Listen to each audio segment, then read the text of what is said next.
কালো জাদু কি? কালো জাদু কতটা ভয়ঙ্কর? কালো জাদু কি সত্যি মানুষের জীবনে কোনো প্রভাব ফেলে? আর ইসলাম কি বলে কালো জাদু সম্পর্কে?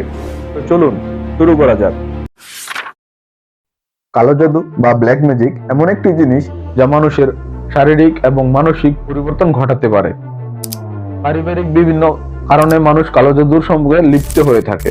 যেমন জায়গা সম্পদের কোনো ব্যাপার বা কোনো কাউকে পাওয়ার জন্য মানুষ কালো জাদুর আশ্রয় নিয়ে থাকে, যা ইসলামে একদমই নিষিদ্ধ।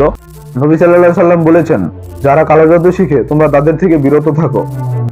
বাংলাদেশের বিভিন্ন অঞ্চলে এখনো কালো জাদুর খুব বেশি প্রচলন আছে।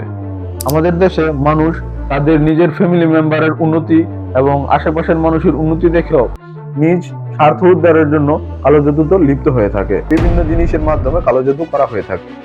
যেমন কেউ পুতুলের মাধ্যমে কালো জাদু করে, কেউ বা বিভিন্ন পশু জবাই করে কালো জাদু করে। কালো জাদুর বিভিন্ন প্রসেস রয়েছে। কেউ এটা ইসলামী পদ্ধতিতেও করে, যা কুফরি বলা হয়, যা ইসলামে নিষিদ্ধ।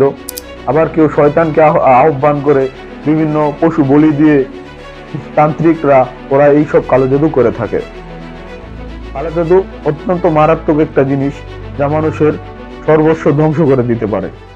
তো আমরা সবাই কালো জাদু থেকে বিরত থাকবো, এবং যারা কালো জাদুর সাথে সংশ্লিষ্ট আছে তারা আল্লাহর হস্তে এখান থেকে ফিরে আসবো।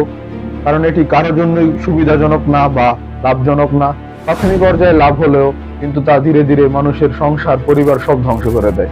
তো আমরা এটা থেকে বিরত থাকবো ইনশাআল্লাহ।